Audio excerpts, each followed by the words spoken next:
श्री गणेशाय नमः। स्वागत है दोस्तों आप सभी का भक्ति सागर चैनल में। दोस्तों आज हम मंगलवार व्रत कथा लेकर आए हैं। मंगलवार व्रत उन जोड़ों द्वारा रखा जाता है जो पुत्र प्राप्ति की इच्छा रखते हैं। अन्य लाभों में भी परिवार में खुशी शामिल है। जो लोग ज्योतिष में विश्वास करते हैं वह मंगल ग्रह से जुड़े हानिकारक प्रभावों को कम करने के लिए इसका उपवास रखते हैं।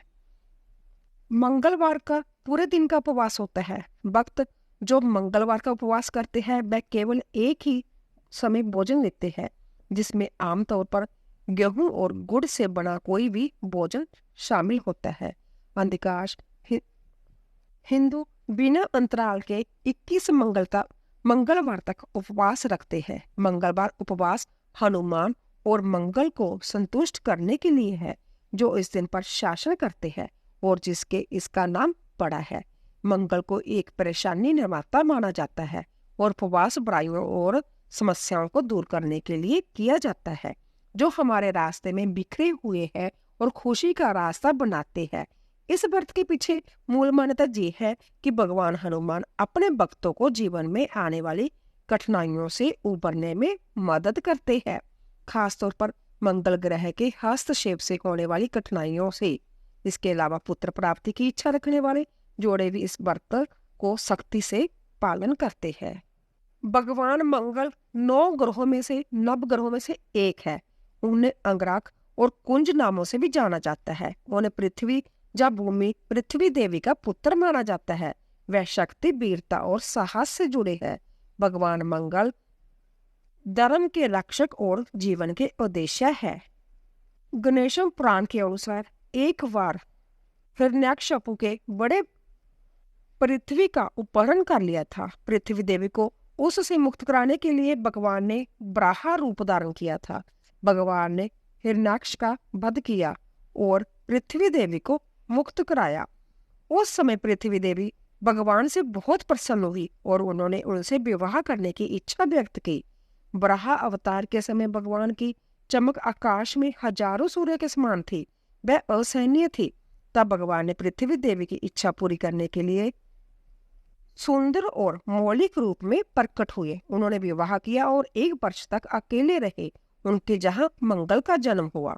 और शिव पुराण के अनुसार एक बार जब भगवान शिव अपने निवास कैलाश पर्वत पर गहन ध्यान में लीन थे, तो उनके माथे से पसीने की 3 बूंदें निकली और धरती पर गिर गई।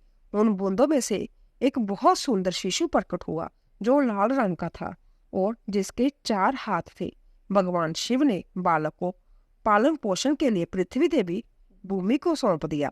बालक का नाम बोम रखा गया, क्योंकि उसका पालन पोषण और लालन पालन भूमि अर्थात पृथ्वी ने किया था। बोम जब बड़ा हुआ तो उसने काशी जाकर भगवान शिव की घोर तपस्या की। भगवान शिव ने उसे मंगल लोक प्रदान किया, जो शुक्र लोक से भी श्रेष्ठ है। यही बोम सौर मंडल में मंगल ग्रह के नाम से प्रतिष्ठित हुआ। भगवान मंगल के 4 हाथ हैं और वह त्रिशूल और गदा को हथियार के रूप में धारण करते हैं। जय लाल आभूषण पहनते हैं। भगवान मंगल की पूजा करने से त्वचा रोग, कर्ज और दरिद्रता आदि से मुक्ति मिलती है। भगवान मंगल का रतन लाल मूंगा है और उनका दिन मंगलवार है। वह दक्षिण दिशा में संरक्षक है। आइए दोस्तों कथा का श्रवण करते हैं। एक बार एक ब्राह्मण का बेटा था। उसकी शादी कम उम्र में ही कर दी गई थी। वह अपनी पत्नी को वापस लाने के लिए अपने ससुर के गांव गया। उसके ससुराल वालों ने उसका दिल से स्वागत किया और उसे खाने के लिए बेहतरीन व्यंजन दिए। लड़के ने अपने ससुर से कहा, कृपया अपने बेटी को मेरे साथ भेज दीजिए। मेरी माँ बीमार है, उसकी देखभाल करने वाला कोई नहीं है। ससुर ने कहा, जय तो ठीक है, पर हमने उसे कपड़े और पैसे देने की पूरी तैयारी नहीं की। लड़के ने कहा, हमारा परिवार इतना गरीब नहीं है कि हर बार ऐसे प्रस्ताव स्वीकार कर ले। तुम अपनी बेटी को मेरे साथ भेज दो। लड़के की सास ने फिर आपत्ति जताई और कहा, मेरी बेटी अभी अभी शादी करके आई है और बहुत सुंदर है। वह सोने के गहने पहनेगी। यात्रा के दौरान उसकी सुरक्षा की गारंटी कौन लेगा? लड़के ने कहा, मैं उसकी रक्षा करने के लिए काफी बहादुर हूँ। मेरा मांसल शरीर देखो। सास ने कहा, जय मांसल शरीर नहीं बल्कि मन है जो हमारी रक्षा करता है। लड़के ने कहा, मुझे बिना दिमाग के मत समझो। ससुर और सास ने दामाद के साथ कुछ देर तक बहस की और आखिरकार अपनी बेटी को उसके साथ भेजने पर सहमत हो गए। युवा पति पत्नी दोनों गांव की ओर यात्रा शुरू की। मंगलवार का दिन था। मंगलवार का दिन मंगल देवता को समर्पित है। वह इस दिन के सेनापति है। मंगल ने ब्राह्मण की सुंदर पत्नी को देखा। ऐसी सुंदरता देखकर वह चकित रह गया। वह जादू टोना जानता था। उसने ब्राह्मण के बेटे का वेश बना धारण किया और लड़के के से कहा, वह मेरी पत्नी है। तुम कौन होते हो उसके साथ जाने वाले? उसे मुझे दे दो, नहीं तो मैं तुम्हें मार डालूंगा। ब्राह्मण का बेटा अपने जैसे ही एक आदमी को देखकर घबरा गया। उसने कहा, तुम एक भूत हो, तुम एक धोखेबाज हो। वह मेरी पत्नी है, मैं उसे तुम्हें कैसे दे सकता हूँ? महिला दोनों के बीच अंतर नहीं कर सकी। वह हैरान होकर वहीं खड़ी रही। कुछ ग्वालों ने उनके झगड़े को देखा। वह उनके पास गए और उनके झगड़े का कारण पूछा। ब्राह्मण के बेटे ने कहा कि वह मेरी पत्नी है, यह आदमी धोखेबाज है। वह झूठे वेश में मेरी पत्नी को ले जाना चाहता है। यह वह आदमी नहीं है जिसने इस महिला से विवाह किया है। मैं उसका असली पति हूँ। ब्राह्मण के बेटे की आड़ में मंगल ने कहा, वह मेरी पत्नी है और मैं उसका असली पति हूँ। ग्वाले उनके दावों से भ्रमित हो गई। एक ग्वाले ने महिला से पूछा। महिला ने कहा, मेरी शादी बहुत छोटी सी उम्र में हो गई थी। मैंने बहुत सालों के बाद पहली बार अपने पति को देखा है। मैं दोनों में अंतर नहीं कर सकती। मामला और भी पेचीदा हो गया। एक ग्वाले के मामले की गंभीरता को बांप लिया। वह देख सकता था कि उनमें से एक आत्मा है। वह जानता था कि एक ऐसी आत्माओं से कैसे निपटना है। उसने कहा, एक टोंटी वाला मिट्टी का बर्तन ले आओ। मैं इस महिला को उसके असली पति को सौंप दूंगा। उन्होंने एक कच्चा करवा या टोटी वाला बर्तन मंगवाया। ग्वाले ने कहा, यह महिला उस व्यक्ति की है जो इस बर्तन में इसकी टोटी से प्रवेश कर सके। ब्राह्मण पुत्र ने कहा, ये अन्याय है, मैं इस गड्ढे में प्रवेश नहीं कर सकता। ग्वाले ने कहा, तो तुम धोखेबाज हो, तुम्हें मेरे आदेश का पालन करना पड़ेगा। ब्राह्मण पुत्र चुप रहा। वह असहाय था। मंगल ने कहा, वह मेरी पत्नी है, मैं इस गड्ढे में इसकी टोटी में प्रवेश कर सकता हूँ। चतुर ग्वाले ने कहा, यदि तुम इस गड्ढे में प्रवेश करोगे तो वह तुम्हारी पत्नी हो जाएगी। मंगल एक आत्मा के रूप में था। वह अपने शरीर को किसी भी आकार में बदलने की कला जानता था। वह टोंटी के माध्यम से बर्तन में प्रवेश कर गया। चरवाहे ने टोंटी को एक तंग कारक से बंद कर दिया। मंगल बर्तन में कैद हो गया। वह इससे बाहर नहीं आ सकता था। उसका बच पाना असंभव बनाने के लिए चरवाहे ने जमीन में एक गहरा गड्ढा खोदा और उस मिट्टी के बर्तन को उसमें डाल दिया और गड्ढे को भर दिया। ब्राह्मण का बेटा खुश था। उसने चरवाहे को उसकी बुद्धिमत्ता और ज्ञान के लिए धन्यवाद किया। उसी दिन से यह मान्यता चली आ रही है कि मंगलवार के दिन किसी को भी जमीन नहीं खोदनी चाहिए, ताकि मंगल की शैतानी आत्मा हमेशा के लिए धरती के अंदर ही रहे। दोस्तों, दूसरी कथा के अनुसार मंगलवार का दिन लोरा हनुमान को समर्पित है। भक्त दोपहर में अपना व्रत खोलने से पहले इस कथा को सुनते हैं। पहलवान इस दिन अपने शरीर को मालिश नहीं करते ताकि बाल न जड़े। कुछ पहलवान मंगलवार को आराम का दिन मानते हैं। एक बार एक बुढ़िया थी। वह मंगलवार का व्रत रखती थी। उसे हर तरह की समृद्धि प्राप्त थी। उसकी बहू उसे हर मंगलवार को 4 रोटियां देती थी। वह हनुमान मंदिर में जाती और वहां 2 रोटियां चढ़ाती। बाकी 2 रोटियां वह खुद खा लेती थी और संतुष्ट हो जाती थी। एक बार बहू ने अपने बच्चों से कहा कि वह अपनी दादी के पीछे पीछे चले और उनकी गतिविधियों पर नजर रखे। उसके पोतों ने कहा कि उनकी दादी ने भगवान हनुमान को 2 रोटियां चढ़ाई है और बाकी 2 रोटियों से अपना व्रत तोड़ा है। उन्होंने इस बात की जानकारी अपनी माँ को दी। उनकी माँ ने सोचा कि बुढ़िया 2 रोटियां बर्बाद कर रही है और इसीलिए उसने 2 रोटियां ही पकाने का फैसला किया। अगले मंगलवार को बहू ने उसे सिर्फ 2 रोटियां ही दी। बुढ़िया हनुमान मंदिर गई और 1 रोटी हनुमान को अर्पित की और बची हुई रोटी से अपना व्रत तोड़ा। उसके पोतों ने उसे देखा और अपनी माँ को बताया। उनकी माँ ने सोचा कि बुढ़िया 1 रोटी बर्बाद कर देती है और उसने उसे सिर्फ 1 रोटी देने का फैसला किया।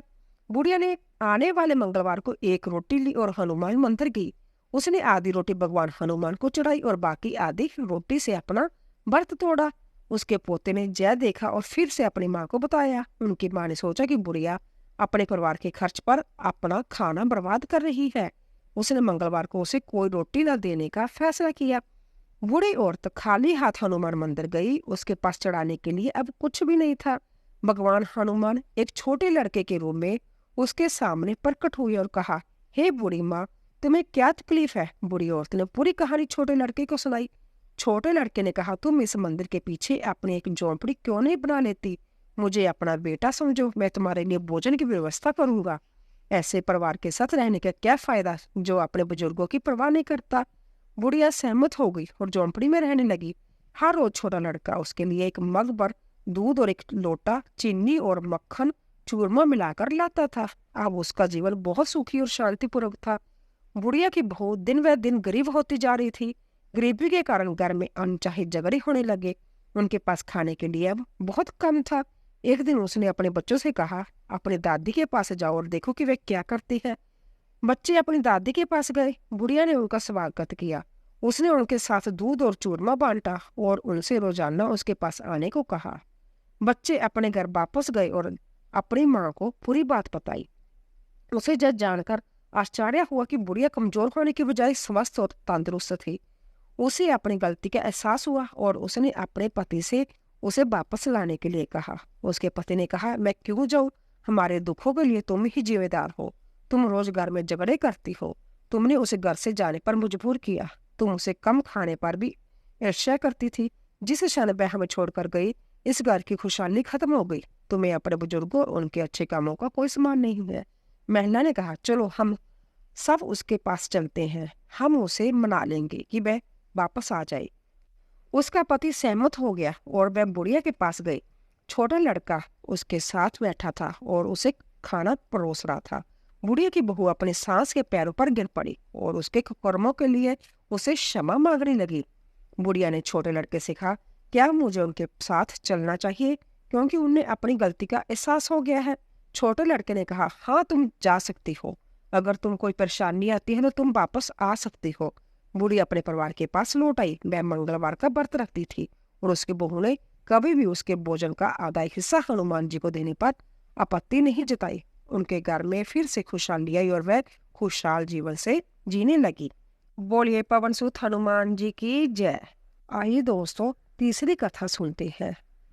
अवांछित संदेह, शंका या अविश्वास परिवार में दुख पैदा करता है। एक ईश्वर पर अटूट विश्वास सुख लाता है। पवित्र जीवन संदेह से परे है। एक बार एक ब्राह्मण दंपति था। वह निसंतान था, इसीलिए उनका जीवन बहुत दुखी था। ब्राह्मण भगवान हनुमान को प्रसन्न करने के लिए जंगल में गया। वह अपनी प्रार्थना में संतान की कामना करता था।